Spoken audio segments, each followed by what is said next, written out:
तो आप सभी लोगों का स्वागत है सोलो लेवलिंग के बिल्कुल एक नए एपिसोड में। और अगर एक्सप्लेनेशन अच्छी लगती हो तो चैनल को सब्सक्राइब कर देना। तो लास्ट एपिसोड में हम सभी लोगों ने देखा था उस कॉन्फ्रेंस के बाद यहाँ पर थॉमस आंद्रे जिनको से मिलने के लिए आया हुआ होता है और उसे शुक्रिया बोल रहा होता है क्योंकि उसने उसे और उसके किसी भी गिल्ड के बंदे को नहीं मारा होता है सिवाय डांसुक के। तो वहाँ पर डांसुक की गलती थी इसलिए वो मारा गया था। और अब आगे इस एपिसोड की स्टार्टिंग में हमें बताया जाता है कि थॉमस आंद्रे ने जिन से बोला होता है कि जब उसका हाथ पूरी तरीके से सही हो जाएगा तो उससे मिलने जरूर आएगा और उस दिन वो साथ में बैठकर खाना खाएंगे। साथ ही में वो उसे गिफ्ट भी देना चाहता है जिसपे कि यहाँ पर सेक्रेटरी वहाँ पर जिन से बोलती है वो बहुत ज़्यादा शर्मीले हैं इसलिए वो ज़्यादा किसी से बात नहीं करते हैं। हालांकि उन्हें देखकर ऐसा लगता नहीं है लेकिन यही बात सच है। और साथ ही में वो जिन से बोलती है आप अपना नंबर दे दें ताकि यहाँ पर मिस्टर आंद्रे आपके साथ कॉन्टैक्ट बनाकर रख सके। मगर यहाँ पर जिन्बू लॉरा से सीधे सीधे बोल देता है कि उसे फिलहाल तो कोई गिफ्ट नहीं चाहिए जिसपे कि लॉरा बोलती है अगर आप कोई गिफ्ट नहीं लेंगे तो यहाँ पर मिस्टर आंद्रे अपने आप को किसी के एहसान के नीचे दबा हुआ महसूस करेंगे। साथ ही में अगर आपकी कोई पर्सनल नीड है या आपको कोई स्पेशल गिफ्ट चाहिए तो आप उसके लिए बता सकते हैं। जिसपे कि जिन्बू बोलता है अगर ऐसा ही है तुम मुझे कोई गिफ्ट देना चाहते हो तो तुम मुझे कोई एक अच्छा सा डैगर दे देना। जिसपे कि लॉरा बोलती है ठीक है और फिर वहाँ से चली जाती है। और यहाँ पर एडम जिन्बू से बोलता है मिस्टर जिन्बू आपको एक बार उन सभी हंटरों से मिल लेना चाहिए। जिसपे कि जिन्बू बोलता है मैं ऑलरेडी उन सब से मिल चुका हूँ और मुझे ये बताओ वो ब्राजील का हंटर वो कहाँ है। जिसपे कि एडम बहुत ज्यादा शॉक हो जाता है और कहता है आप जिसके बारे में बात कर रहे हैं ना हमने तो उस हंटर से कुछ दिन पहले ही कांटेक्ट खो दिया था। जिसपे कि यहाँ पर जिन्बू सीरियस हो जाता है और बोलता है तो तुम्हारा मतलब है हम उसे ऑलरेडी खो चुके हैं या फिर वो मर चुका है। सीन शिफ्ट होता है और तभी यहाँ पर हमें कोरिया का सीन दिखाया जाता है हंटर एसोसिएशन के अंदर का जहाँ पर कि चेयरमैन अभी भी अपने ऑफिस में बैठकर वहाँ पर कोई वर्क कर रहे होते हैं। मगर तभी यहाँ पर उनके चेस्ट में थोड़ा सा पेन होने लग जाता है और यहाँ पर चेयरमैन सोच रहे होते हैं तो फिर फाइनली ये स्टार्ट ही हो गया आखिरकार। मेरी हार्ट बीट बहुत ज़्यादा बढ़ गई है। हालांकि डॉक्टर ने मेरे को कहा था मैं 6 महीने में बढ़ जाऊं लेकिन देखो कौन विश्वास करेगा इस बात को 3-4 साल हो चुके हैं। और तभी यहाँ पर उनकी वाइफ का फोन आ जाता है। गनीनू अपनी वाइफ से बोल रहे होते हैं कि मैं बिल्कुल ठीक हूँ और यहाँ भी सब कुछ सही है। मगर तभी यहाँ पर गनीनू को कुछ फील होता है और वो बहुत ज़्यादा ही शॉक में हो जाते हैं। और यहाँ पर हमें उनके सामने द मोनार्च ऑफ फ्रोज को बैठा हुआ दिखाया जाता है। जिसपे कि गनीनू सोच रहे होते हैं आखिर ये इस रूम में एंटर कैसे हुआ, कौन है ये। उसको उसके अपने सामने ऐसा बैठा हुआ देखकर गनीनू तो बहुत ज़्यादा ही शॉक में हो जाते हैं। साथ में बहुत ज़्यादा सीरियस भी हो जाते हैं और कहते हैं मुझको इसकी प्रेजेंस तक फील नहीं हुई थी जब ये इस रूम में एंटर हुआ था। वहीं दूसरी तरफ वो मोनार्च यहाँ पर गनीनू को बोल रहा होता है तुम अब हेल्प भी नहीं मंगा सकते हो क्योंकि यहाँ का सिस्टम मैंने बाहर की दुनिया से कट ऑफ कर दिया है। जिसपे कि यहाँ पर गनीनू सोच रहे होते हैं कहीं मैं कोई सपना तो नहीं देख रहा हूँ। मिस्टर गनेनू के ऐसा बोलते ही वो मोनार्च यहाँ पर गनेनू पे अपने वो इसी बर्फ के वेपन से अटैक कर देता है और गनेनू को बोलता है तुम इस दर्द को फील करो और मुझे बताओ क्या तुम्हें सच में लगता है कि तुम यहाँ पर कोई सपना देख रहे हो। जिसपे कि यहाँ पर गनेनू कहते हैं तुम कौन हो, मुझे बताओ तुम कौन हो। मुझे विश्वास हो चुका है कि ये सपना नहीं है लेकिन तुम कौन हो मुझे ये बताओ। जिसपे कि यहाँ पर वो मोनार्च बोलता है मुझे लगा था तुम मुझे बड़ी आसानी से रिकॉग्नाइज कर लोगे फ्रेगमेंट ऑफ लाइट, मगर अब तो मुझे विश्वास हो चुका है तुम मामूली इंसान हो। जिसपे कि गनीनू बोलते हैं क्या मतलब है तुम्हारा, मैं मामूली इंसान हूँ। और यहाँ पर वो मोनार्च बोलता है मैं तुमसे बात नहीं कर रहा हूँ, मैं उस फ्रेगमेंट ऑफ लाइट से बात कर रहा हूँ और मुझे तुम में कोई इंटरेस्ट नहीं है। साथ ही में अपने बात को कंटिन्यू करते हुए बोलता है अगर तुम सोच रहे हो कि तुम अपने ट्रू फॉर्म में आओगे तो तुम्हारा ये वैसल यहीं पे मर जाएगा तो तुम बिल्कुल सही सोच रहे हो। ये बहुत ज़्यादा बूढ़ा हो चुका है लेकिन इसका क्या ही फ़ायदा अगर तुम अपनी पावर नहीं दिखाओगे फिर भी तुम यहाँ पे मरोगे। और ऐसा बोलते ही वो उस पर अटैक करता है। जिसपे कि यहाँ पे गनीनू की आंखें चमकने लग जाती है और यहाँ पे वो मोनार्च कहता है फाइनली तुम बाहर तो आए और हमारी दोबारा मुलाकात हो ही चुकी है। लेकिन तभी यहाँ पर गनीनू उतने बड़े अटैक को अपने हाथों से ही रिफ्लेक्ट कर देते हैं और वो अटैक इतना ज़्यादा खतरनाक होता है कि बिल्डिंग की ग्लास पूरी तरीके से टूट जाती है। जिसपे कि यहाँ पर वो मोनार्च थोड़ा सा मुस्कुराने लगता है और कहता है आखिर तुम बाहर आ ही गए ग्रेटेस्ट फ्रेगमेंट ऑफ लाइट। और तभी यहाँ पर गनीनू 20 लैंग्वेज में कुछ बोलने लगते हैं और कहते हैं तुम्हारी हिम्मत कैसे हुई यहाँ पर मेरे सामने आने की और मेरी पूरी बिल्डिंग को आइसोलेट करने की। और मैं आपको यहाँ पर बता दूँ ये जो बंदा बात कर रहा है ये गनीनू नहीं बल्कि फ्रेगमेंट ऑफ लाइट है। और यहाँ पर गनीनू भी वैसल है जैसे कि थॉमस आंद्रे फसल है। और यहाँ पे वो मोनार्च अपनी बात को कंटिन्यू करते हुए कहता है, मैं तुम्हें बहुत ही लंबे अरसे से ढूंढ रहा था और किसको पता था कि तुम मुझे यहाँ पे कोरिया में मिलोगे और तुम ऐसे वेसल के अंदर फंसे हुए हो जहाँ पर कि तुम अपनी ट्रू पावर को भी यूज नहीं कर सकते हो। साथ ही में मैं तुम्हें एक और बात बता दूं, मैंने तुम्हारे सारे बंदों को ढूंढ लिया है और उसमें से एक को तो मैंने मार भी दिया है। यहाँ पे क्रिस्टोफर रीड की बात हो रही थी। साथ ही में मोनार्च कहता है, और अब तुम्हारी बारी है, मैं तुम्हें भी मारने वाला हूँ। जिसपे कि यहाँ पर गनहीन हूँ जिसपे कि यहाँ पर गनिनो गुस्से में आकर कहते हैं, तुम्हें सच में ऐसा लगता है कि तुम मुझे छू भी पाओगे? तो आ जाओ, दिखाओ मुझे अपनी ट्रू पावर। तभी यहाँ पर वो मोनार्च उस पर अटैक करने के लिए जाता है, लेकिन गनिनो बड़ी आसानी से उस सारे अटैक को डॉज कर लेते हैं। यहाँ तक कि वो बर्फ भी उसकी बॉडी को टच करती है, लेकिन गनिनो की बॉडी इतनी हार्ड हो चुकी होती है कि उस बर्फ से भी उन्हें कुछ नहीं होता है। जिसपे कि यहाँ पर गनिनो उस मोनार्च पर अटैक करने के लिए जाते हैं।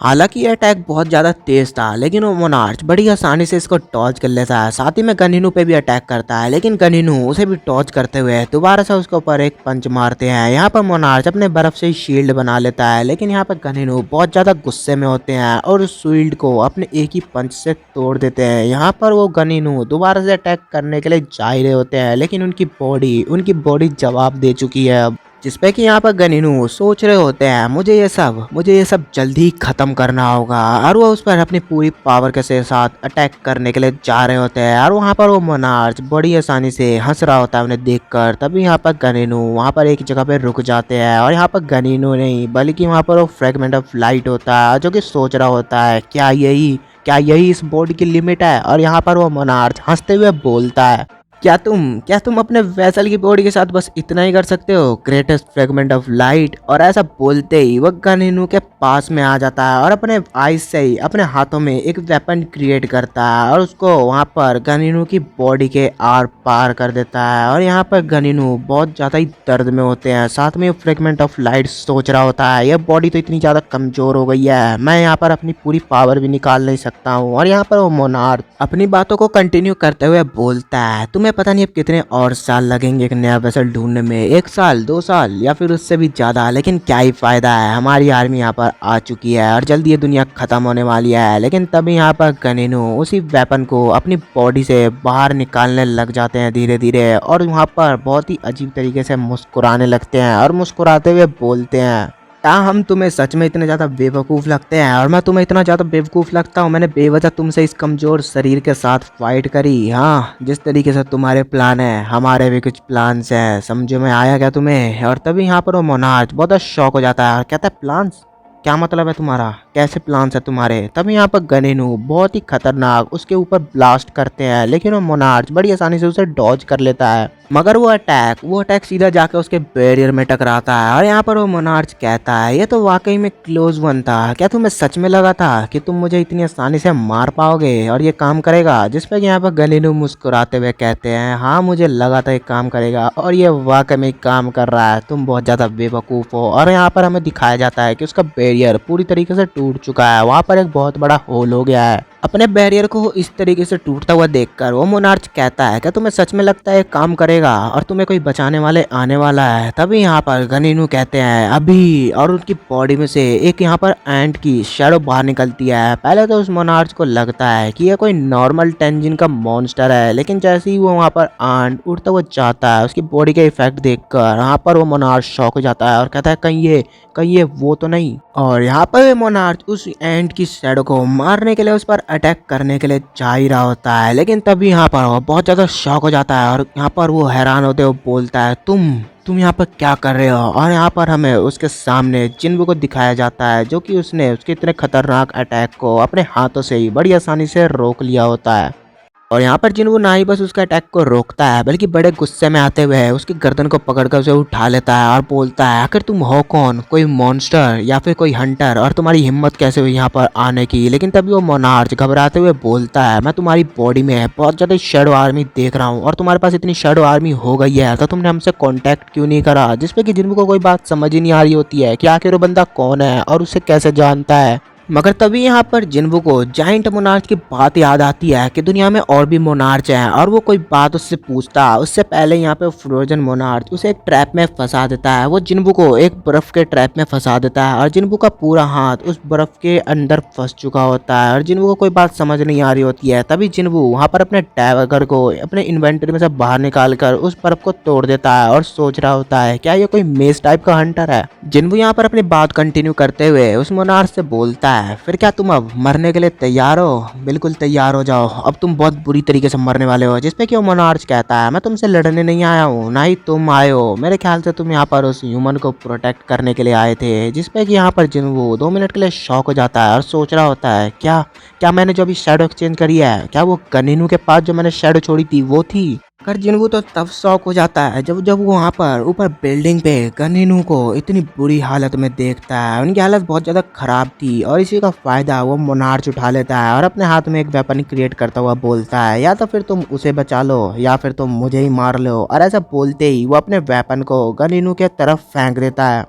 पहले तो जिन्बू यहाँ पर अपने कमांडर अथॉरिटी की मदद से उसको रोकने की कोशिश करता है, लेकिन वो क्योंकि एक मोनार्च की पावर है तो इतनी आसानी से रुकने वाली नहीं थी। जिसकी वजह से यहाँ पर जिन्बू सोचता है अब मुझे खुद ही जाना होगा, अब कोई और रास्ता नहीं है। जिन्बू अपने डैगर को फेंकता है लेकिन फिर भी वो अटैक नहीं रोक पाता है। तभी यहाँ पर जिन्बू अचानक से गनीनू के सामने आ जाता है और अपने दूसरे डैगर की मदद से अपने हाथों से ही उस अटैक को बड़ी आसानी से दूसरी तरफ रिफ्लेक्ट कर देता है और फिर बड़े गुस्से में नीचे की तरफ देखने लगता है। और हमें दिखाया जाता है कि नीचे वो मोनार्च अपना एक पोर्टल बना चुका होता है भागने के लिए, और वो अपना पोर्टल बनाकर उसके अंदर जा भी रहा होता है। मगर तभी यहाँ पर जिन्बू अपने सभी डैगरों को एक साथ बाहर निकालता है। जिन्बू यहाँ पर अपने सभी डैगरों की मदद से उस पर डैगर रस का यूज़ करता है और एक डैगर सीधा उसके शोल्डर में जाकर लगती भी है, जिससे कि उसको बहुत ज़्यादा दर्द होता है। और यहाँ पर वो मोनार्च सोच रहा होता है मैं अपने स्पिरिचुअल बॉडी में हूँ और एक मामूली सा वेसल, एक ह्यूमन बॉडी मेरे को कैसे इतनी बुरी तरीके से हर्ट कर सकती है। और वो चाहते हुए जिन्बू से बोलता है मैं तुमसे बहुत ज़्यादा इम्प्रेस हुआ और हम दोबारा मिलेंगे किंग ऑफ डेथ। यहाँ पर वो मोनार्च अपनी बात को कंटिन्यू करते हुए कहता है ये मेरा तुमसे वादा है, हम जरूर मिलेंगे। साथ ही में तुम उस ह्यूमन बॉडी को मेरी तरफ से अपने लिए एक तोहफा समझ सकते हो और उसका अपना गुलाम बना सकते हो। मगर तभी यहाँ पर जिन्बू बहुत ज़्यादा गुस्से में आ जाता है और कहता है तुम्हें तो मैं अपने हाथों से मारूंगा। तभी यहाँ पर वो पीछे की तरफ देखता है, गनीनू की हालत बहुत ज़्यादा खराब होती है और वो उनके पास आके बैठ जाता है। वो अपने हीलिंग पोशन का यूज़ करना चाहता है लेकिन उसका कोई फ़ायदा नहीं होने वाला था। तभी यहाँ पर वो चिल्ला के बेरू को बाहर निकाल लेता है और बेरू बाहर आते ही कहता है क्या ऑर्डर है मेरे किंग। जिसपे कि यहाँ पर जिन्बू कहता है तुम अपनी पूरी पावर का यूज़ करो लेकिन मिस्टर गनीनू को बचाओ। और यहाँ पर बेरू अपनी पूरी हीलिंग पावर का यूज़ करने लगता है और थोड़ी देर उस पावर का यूज़ करने के बाद बोलता है मेरे किंग मुझे नहीं पता क्यों मगर मैं इस बॉडी को हील नहीं कर पा रहा हूँ। जिसपे कि यहाँ पर जिन्बू बहुत ज़्यादा परेशान हो जाता है। मगर तभी वहाँ पर वो हॉली वाटर ऑफ लाइफ को बाहर निकाल लेता है और वहाँ पर गनीनू को पिलाने के लिए जा ही रहा होता है, लेकिन वहाँ पर गनीनू उसके हाथ को पकड़ लेते हैं और कहते हैं नहीं, इसको इस तरीके से वेस्ट मत करो। और मैं अब खुद भी रहना नहीं चाहता हूँ, मेरी बॉडी बहुत ज़्यादा कमज़ोर हो गई है और देखो मैं तो वैसे भी मरने वाला था, डॉक्टर ने मेरे को कब का बोल दिया था। जिसपे कि यहाँ पर जिन्बू वहाँ पर गनीनू से बोल रहा होता है तो फिर हम आपको हॉस्पिटल लेके चलते हैं। जिसपे कि यहाँ पर गनीनू बोलते हैं उसका कोई फ़ायदा नहीं होगा, दुनिया में ऐसा कोई भी डॉक्टर नहीं है जो मेरे को इस अटैक से बचा सके। ये कोई मामूली अटैक नहीं है, ये किसी एक मोनार्च का अटैक था और उसके अटैक से किसी को भी बचाना इतना आसान भी नहीं है। मेरे को अब यहीं पर रहने दो और वैसे भी मैं तुम्हारा बहुत शुक्रमंद हूँ कि तुम यहाँ पर मेरे को बचाने के लिए आए और मेरे अंत समय में तुम मेरे पास बैठे हो। मुझे बहुत खुशी हो रही है जिन्बू। तभी वो वहाँ पर रोने लगते हैं और रोते हुए बोलते हैं मैं अब ये सब कुछ तुम्हारे ऊपर छोड़कर जाना चाहता हूँ, लेकिन तुम मुझसे एक वादा करो, तुम हमेशा ह्यूमैनिटी के साइड ही रहोगे। वादा करो मुझसे, वादा करो जिन्बू। गनीनू रोते हुए अपने बात को कंटिन्यू करते हुए बोलते हैं मैं हमेशा से चाहता था कि मेरा तुम्हारी तरह ही कोई एक बेटा हो, लेकिन मुझे अब कोई रिग्रेट फील नहीं हो रहा है। मैं तुम्हारी गोद में ही मर रहा हूँ और मैं तुमको सब कुछ देकर तुम्हारे ऊपर सब कुछ सौंप कर इसी तरीके से बस बड़े आराम से मर जाना चाहता था।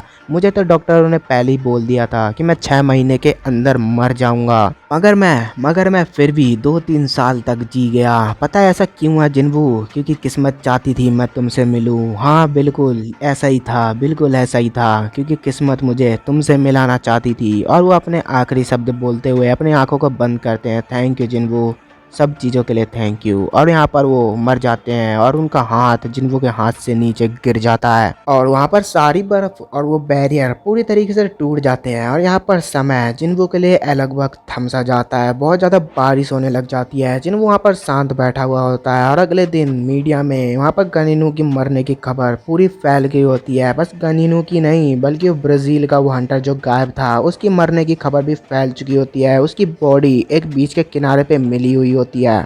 और बस यहीं पर हमारे इस एपिसोड की एंड होती है। तो मिलते हैं नेक्स्ट एपिसोड में, और नेक्स्ट एपिसोड सच में बहुत ज़्यादा अमेजिंग होने वाला है। इस एपिसोड में तो गनीनू मर गए, सच में बहुत ज़्यादा इमोशनल सीन था। और नेक्स्ट एपिसोड में पता नहीं कौन मरेगा या नहीं मरेगा। तो मिलते हैं नेक्स्ट एपिसोड में।